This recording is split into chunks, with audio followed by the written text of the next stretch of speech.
Welcome into It's Just Wrestling, your new favorite or 10th favorite pro wrestling podcast. I'm Russ Joy, and I'm joined by a man who I have to be honest, I kind of look up to here in the pro wrestling space. A guy who built one of the most iconic pro wrestling sites in Wrestling Inc., and that, of course, is Raj Giri, who you can find on Twitter at the Raj Giri. How are you doing today? And thank you for hopping on here to It's Just Wrestling. Thank you, Russ. That's quite the warm intro. I really appreciate it, and I'm doing great. Yeah, it's an exciting time. So much going on. So yeah, doing great. So you we kind of talked about this offline. You've come up on now. It's 27 years of a wrestling site. There was the 1 year prior to getting the domain for Wrestling Inc., but 27 years dedicated to pro wrestling is a long time. And now that you're kind of transitioning out of Wrestling Inc. that was acquired last year, is there like a small part of you that just feels a little bit of relief that you don't have to watch each and every show from now until the end of time? Absolutely. Yeah, absolutely. I've been a wrestling fan since the 80s. Loved it. I couldn't get enough of it, in the 80s and 90s. And, thinking that, 25 years after WCW folded, or, 22 years, whatever it is, since after WCW folded, that we'd have more hours of pro wrestling on national cable than ever. It's probably something no one would have predicted back then. But yeah, it gets to be a lot. And being able to take a breather, I've got two kids that are, two daughters that are teenagers now, and just this last year being able to do a lot more with them. Of course, they're at that age now where they'd rather hang out with their friends and their dad. But yeah, it is kind of nice. And to have, in just a few days, I'll have no ties at all. My 1 year deal with Wrestling Inc. is up, and I love what their new staff and what they're doing. And I'm still going to be helping out if they ever ask. But yeah, to be just on my own and finding something new, it's really exciting. You mentioned having two kids that are teenagers. Does it get easier? I've got four, and they're all, the oldest is like about to turn 8. Tell me it gets easier. Does it get easier? With my 14-year-old, she's my oldest, it's been pretty easy. You get bits of attitude here and there. Yeah, so far it's been, I'm kind of the laid back one. And so they'll usually have arguments with the mom more often than with me. So it hasn't been bad so far, but they're not in high school yet. That could be a game changer. So she's going into high school, this fall.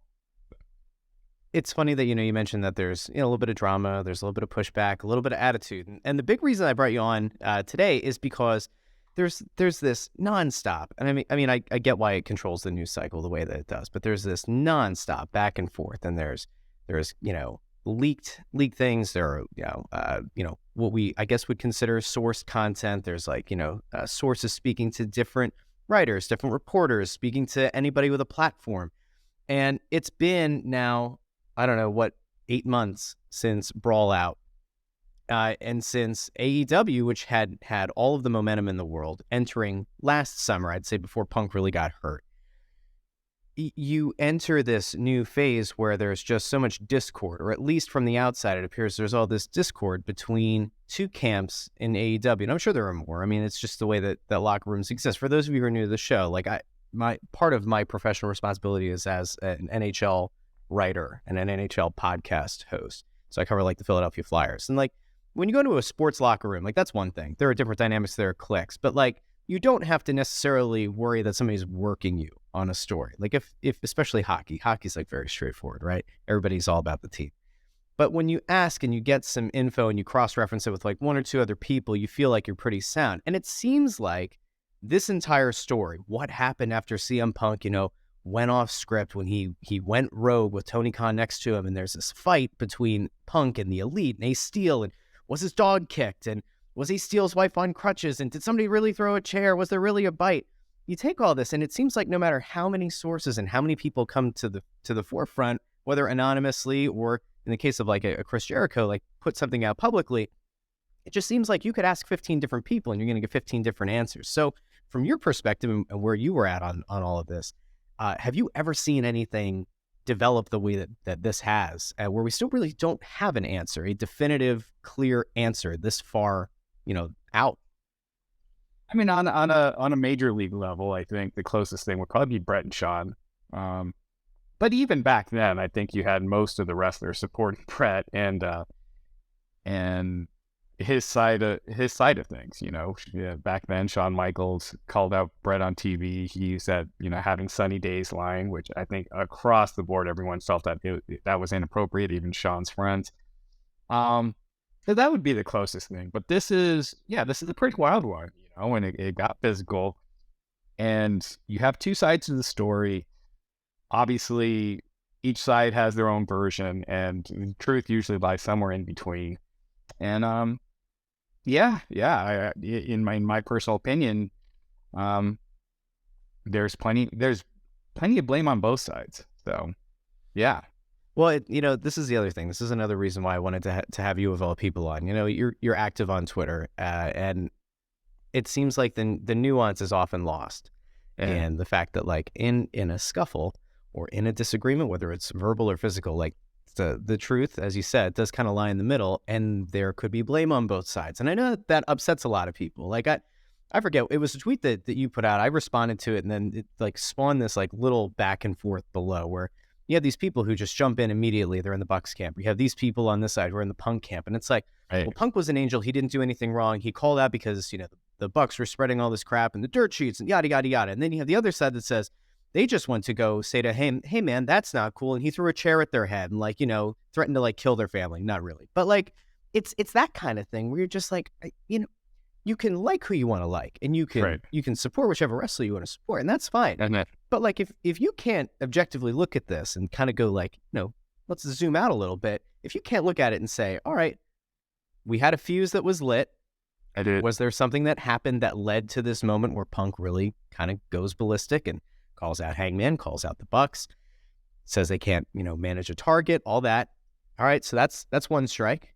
Yeah. And then the Bucks somehow get to Punk's locker room, dressing room, and something ensues from there. If you can't sit there and say like, hey, perhaps Punk shouldn't have said that, or perhaps the Bucks shouldn't have gone to him when he clearly was fired up as he was, like come back to it another day.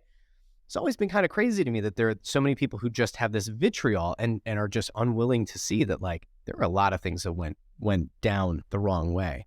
I guess I'm going to put you on the spot here. How much of this falls on Tony Khan for not diffusing the initial comments in that moment? Oh, a lot of it. I think, well, again, when this all started with that Hangman Page promo, and this is one of those things I think is a problem in AEW a lot of times. In WWE, they do it with different stuff. But when you're using promos, like WWE, every now and then they'll have promos, and this used to happen a lot back with Triple H when he was an active wrestler, where he would just bury the guy. Like with John Cena one time in the build of WrestleMania, it's like, you're not a very good wrestler, and bringing up these faults that don't draw money. Whereas, you look at like Chris Jericho and Adam Cole, where it's like, I don't respect you. Adam Cole saying, I used to, you were my idol. Chris Jericho saying, yes, no respect. That's something that draws money. That's something that everyone watching gets. But once you start getting into backstage drama and things like that and stuff that only the internet fans get, it just becomes, it just gets petty, and it just feels like that's not where the money is. You're just bringing the other guy down, and you're bringing up personal, just personal imperfections and things like that, as opposed to things that make you feel like you really hate each other. So I think Hangman Page, saying the worker class rights thing to CM Punk, obviously that was a reference to Colt Cabana. That was something on Twitter that happened on Twitter. That's something CM Punk tweeted. It's the only people that saw that tweet, which granted, that is a decent amount of AEW's audience follows the stuff online. But still, that's too inside baseball. And I think when you leave the feuds to stuff that everyone can get, so a new fan tuning in can understand, you make more money that way. And when you get too inside baseball, you start losing some of your audience. And then you also get people getting really upset. You had it with Eddie Kingston, Sammy Guevara. and Thunder Rosa and Britt Baker, and you just get real life hostility in there when it's not really needed and it's not selling tickets. It's interesting that you mention All Access too, because I don't know. I try not to be too critical of things because the long held stance I guess I've had on all this is I want these people to enjoy what they do, to be successful. You have to like appreciate the fact that like stuff hurts. MJF had a deleted tweet at some point this week about, taking bumps. I think it was actually last night. There was the Swanton bomb that like knocked out Indy Hartwell, or it looked like it did. And he deleted that tweet. But like, you have to acknowledge the fact that like these people put their bodies through a lot. There are tons of risks. I mean, anything can go wrong. You can be paralyzed. Like it's just like anything else. That's like a physical contact sport, right?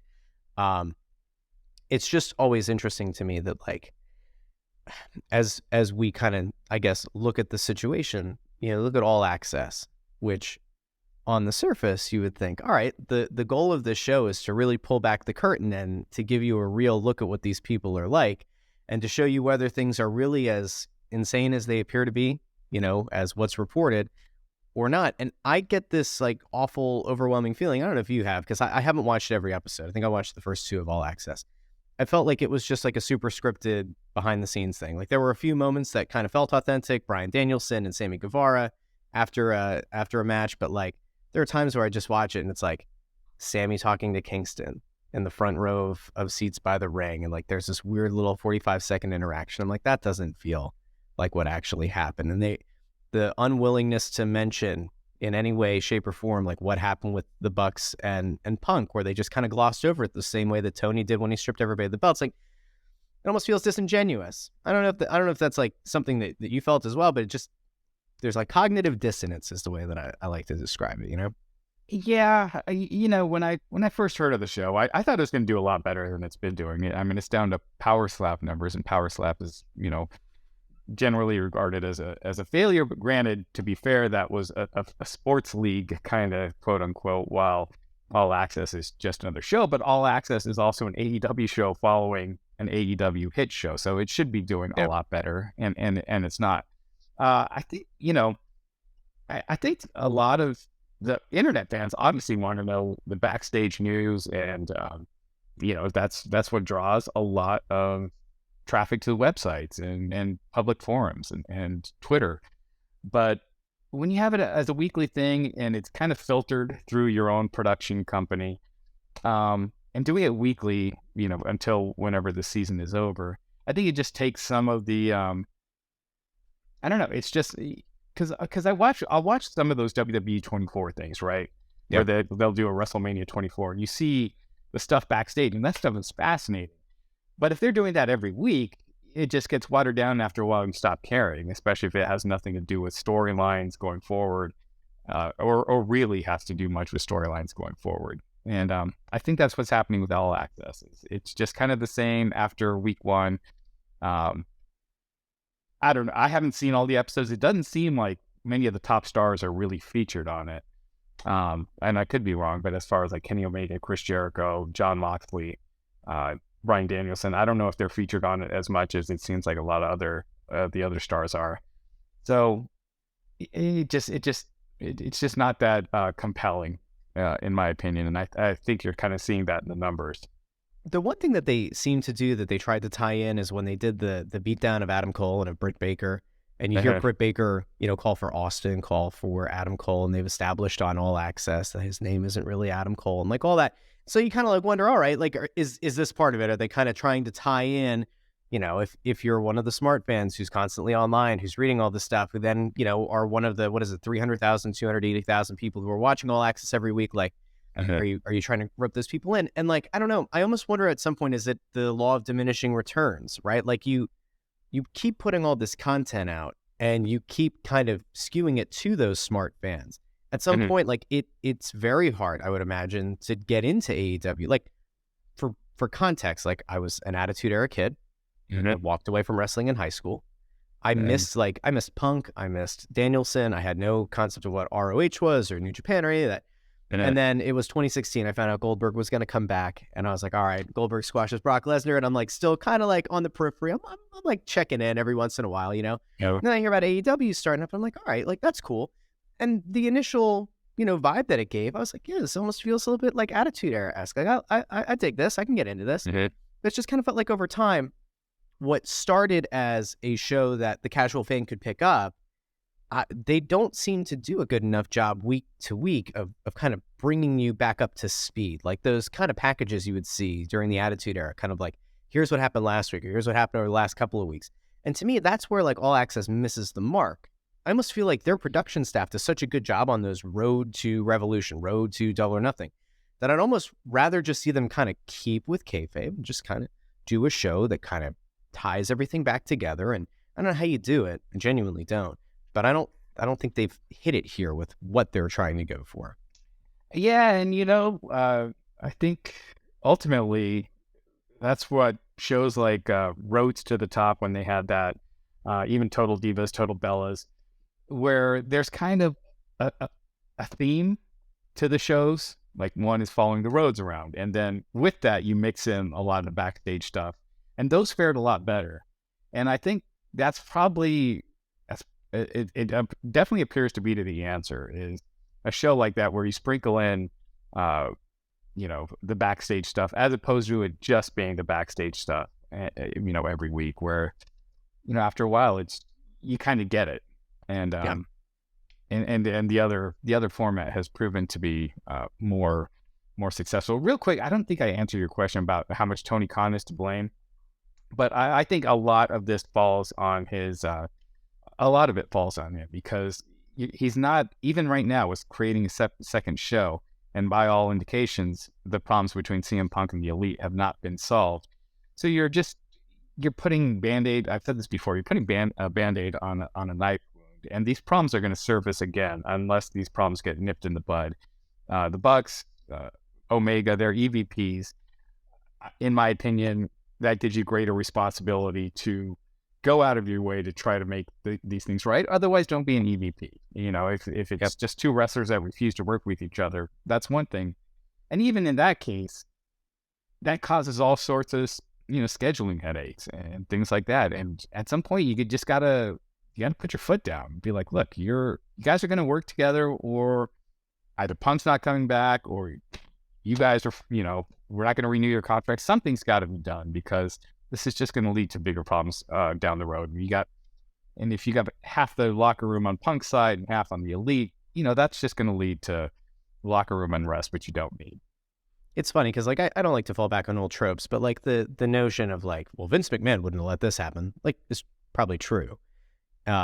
Even Bischoff, right? Like I think if this had happened with Bischoff, and we like go back to the WCW days, one of two things would have happened: either it would have gotten squashed, or one side would have been let go. Like you kind of go back to like the Sean Waltman release, like where he was just kind of off his rocker, and despite the fact that he was well liked, obviously, by the NWO guys, that was it. Like that's how you nip that in the bud. Like you move on from one side. It's almost a shame in a sense, because like these people should be able to work together. And like I almost look at this more like, and I don't know how you reacted to this, but when the Bucks came back, and I think it was the LA show, they mocked what happened after All Out. So you have, I think it was Nick Jackson, there might have been Matt Jackson, goes to do the buckshot, collapses, can't get up. You have the moment, I think it's Kenny does like the bite of someone's arm. And there were a few other references to it. And Kenny hit the GTS, I think, at the end of that match as well, or towards the end of the match. And at that point, I was like, oh, okay, like Punk's coming back. Like it's very clear. Like why would three of the company's EVPs make a not subtle reference to what happened?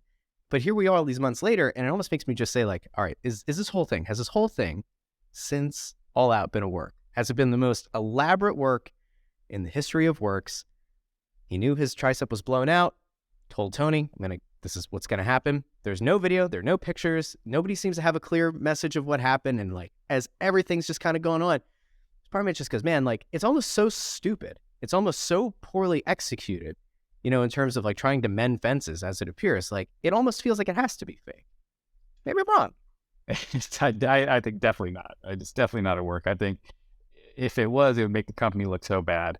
It already does make the company look bad. Yep. So I think you're Tony Khan. You don't want to be made to look ineffective. And And that's what a lot of the situation has done, especially at the press conference when he didn't, stop Punk and cut him off and send him to the back and do whatever. As the CEO of a company, you don't want to do that. So it makes the company look bad. And I think if you want to create real, if you just said there's a backstage fight, that's one thing.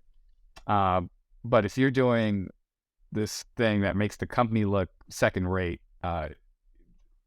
Tony's too smart to do that. So it's definitely not a work. So at this point, the as you mentioned a little bit ago, it looks like they're going to create another show. Rampage has been booked into the ground. I mean, yeah. Rampage has been booked worse than Thunder was back in the WCW days, which I think was like everybody's concern initially. You know, like how are you going to be able to execute a third hour? And I don't know if it was so much just TNT wanted back in, or if it was like they thought that they might get a lead in from the end of SmackDown. You know, wrestling fans are just going to flip over. It clearly hasn't worked. Like the ratings continue to drop. If they are to add this 2-hour show on a Saturday night, and if they are to do the soft roster split of, Punk's guys and the Elite's guys, like if that ends up happening, I mean, does Rampage even matter? There's a report now that they're killing off Dark Elevation, so that's one show gone. But like at some point, do you now look at Rampage and say, like, I don't know what we're doing here? Just do Warner Brothers Discovery look at it and say there's no point? We're now going to do 2 hours on a Saturday night. We don't need this Friday show. Like where are you at on that?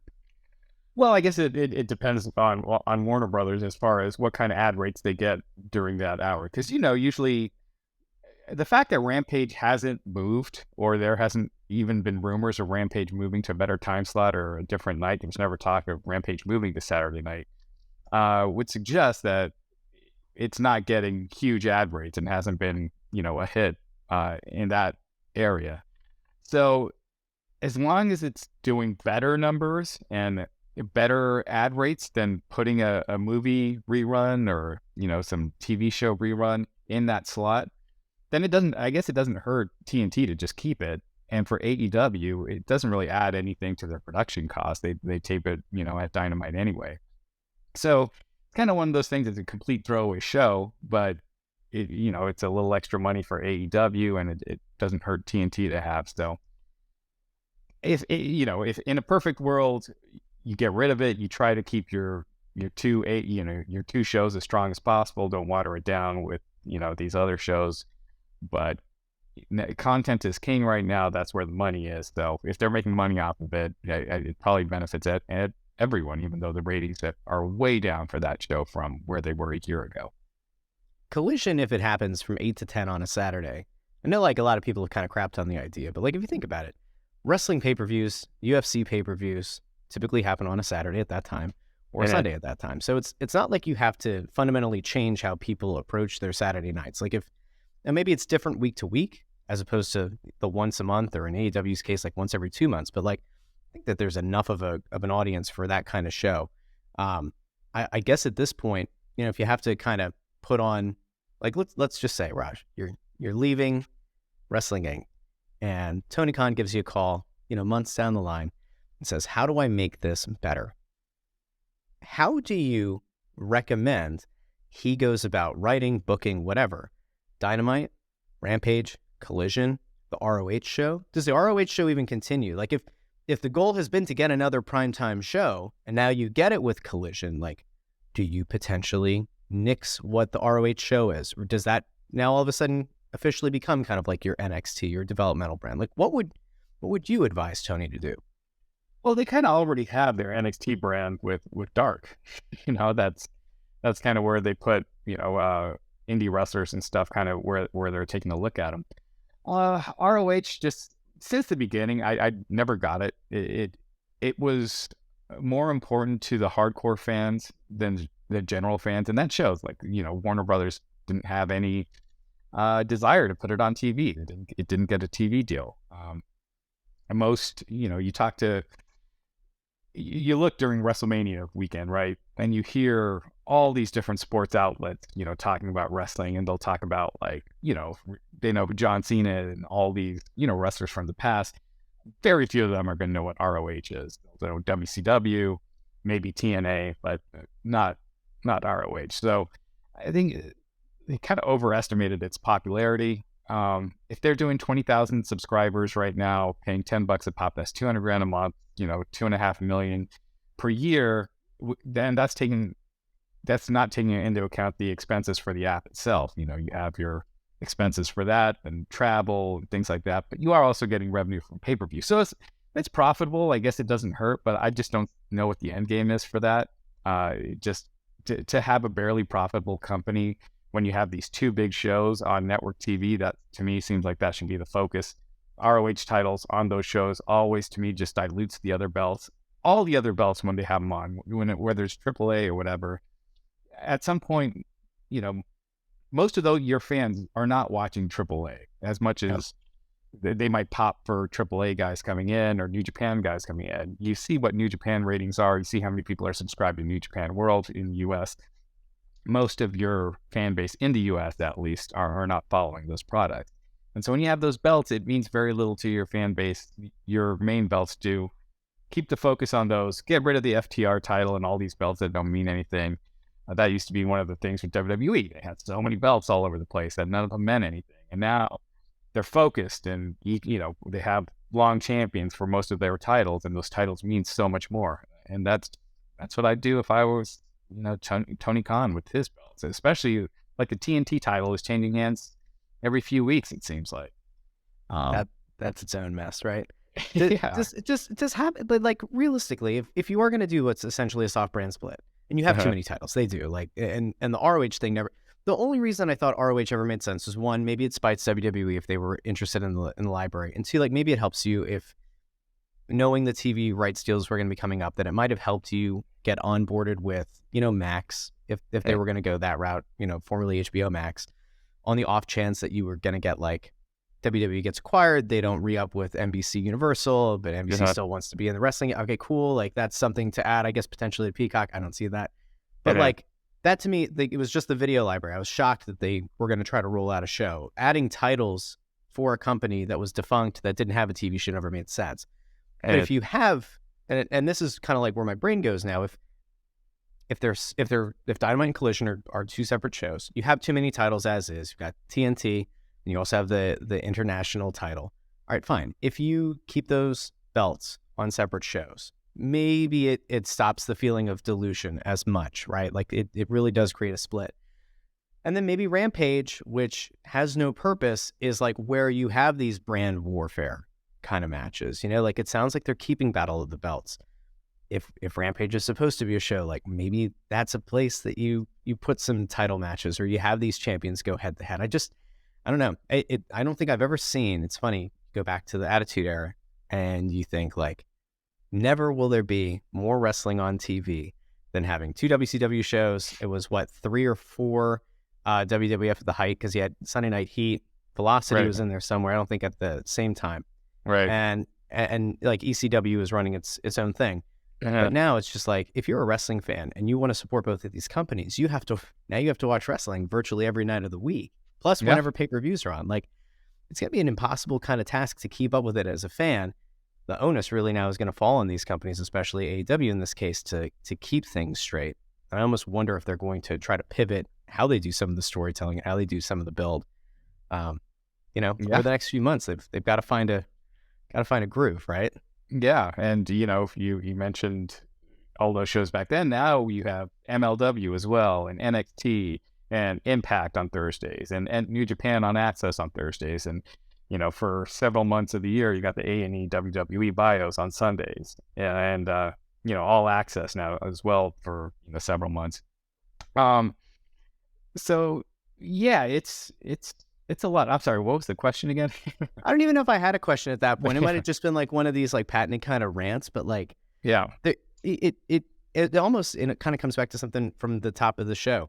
It's almost a good time to get out on your part, right? Like it's, you look at it and it's like, if your major money-making revenue stream is to cover pro wrestling, and to with, or, it depends. I mean, when you cover sports, you watch the games. Do you watch them as intently as maybe you should all the time? Maybe not. Depends. Yeah. But with wrestling, like, depending on how you feel about it, if you're really trying to be all in and make sure that like wrestling fans they're incredibly detail oriented. Like if you try to fake it, you're going to get called on it pretty quickly. if you're trying to keep up with all this stuff, like it's a hell of a time to try to make a living out of it.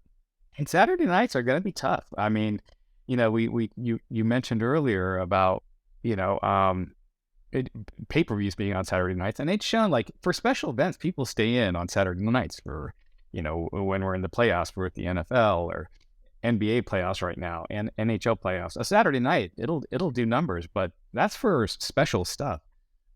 Just a weekly show, I don't see people really staying in on a Saturday night. Plus, they're going to be up against WWE pay-per-views at least once a month, UFC pay-per-views at least once a month, and once with this WWE UFC merger, I'm sure they're going to try scheduling it so they're not ever head-to-head.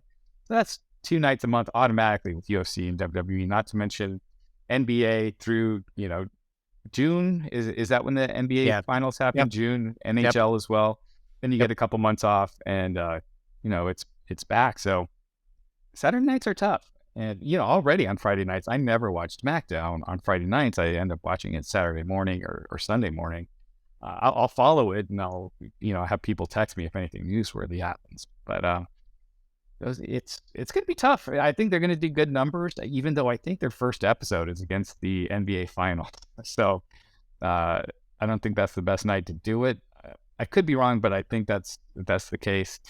But I think after that they'll do good numbers for a little bit, and then it'll be like Rampage, where you'll see the dip, and we'll see what's what. I hope they don't split titles. But if you don't, you can't have, and you have the champion going between shows, then you can't have Punk be champion, because the whole point of the second show is that certain people don't have to be on the same show as Punk.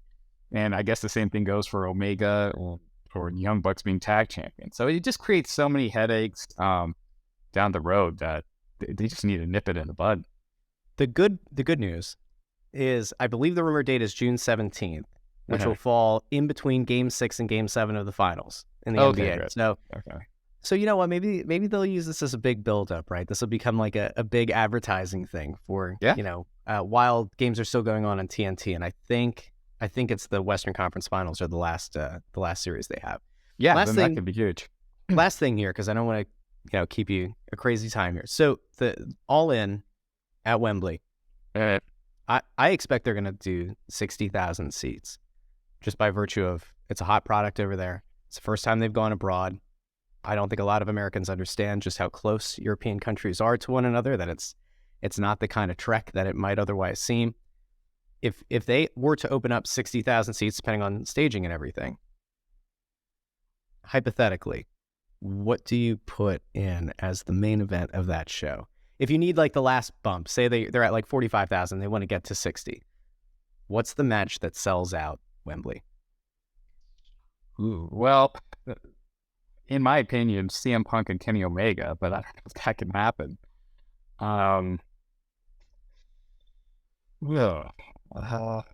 I would, if I were them, I think, I know Tony Khan would like to bring in Goldberg if it's worth the price, and Goldberg versus Wardlow, but I don't see that as the main event of the show. Realistically, maybe, I think they're going to sell out regardless. AEW shows in a new market, and when they're special shows, just overachieve. They have their hardcore fans that are going to pay for those. And you see it, like, Arthur Ashe is really well the first time out, second time not as well. I think this is a special show. They're going to exceed expectations. So I think regardless of what match they put on, it's going to do, either sell out or do very well. But maybe Kenny Omega challenging MJF. Okay. Let me throw a crazy one to you real quick. Yeah. I don't think Goldberg comes back to be a heel. I think Goldberg aligning with MJF and like Darby and Sting would be really cool. But could you see them trying to do Sting's retirement match against Goldberg at Wembley, and then you could give Goldberg his retirement match, like say he does a 3 or 4 match, contract this year. He gets to finish it off like in Atlanta, where he goes out on a high. But like you give Goldberg versus Sting would almost be enough for me to want to buy a ticket to go across the pond. That's the kind of match that would bring in a lot of Lapsed fans. I'm sure a lot of Lapsed fans would be like, "Those guys are still wrestling." But regardless, it would create interest and it create buzz. I don't know if you want to beat Goldberg in his first match back, but because I think with Sting, because he's such an icon, I think you give him a big win. I guess you could still have him lose and do the big final farewell afterwards, kind of like Ric Flair did.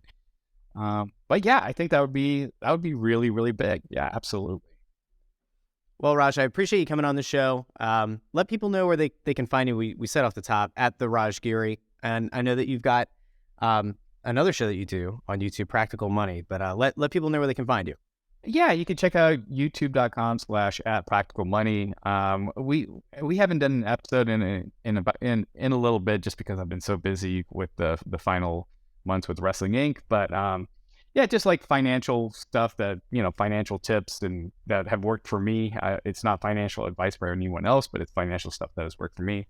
Follow me on Twitter at @drajgiri. And yeah, if I'm going to be doing some consulting with people with websites, helping them monetize their websites. I've been doing website monetization for over 25 years, so helping people make the most with their website traffic. So if that's something that interests you, follow me at the Raj Giri or email rajgiri@webcapacity.com. Fantastic. So that wraps up today's episode. Thank you so much for watching, maybe even listening. The podcast is available on Spotify, Apple Podcasts, Amazon Music, Stitcher, Pandora, wherever you get your podcasts. And of course, on YouTube, youtube.com/@itsjustwrestlingpod. You can also find us on Twitter, Instagram, there's TikTok, pretty much everywhere. Look for It's Just Wrestling. Remember, this is your new favorite pro wrestling podcast, or 10th. It doesn't really matter. It doesn't matter. It doesn't matter. Thanks so much for tuning in. We'll talk to you again very soon.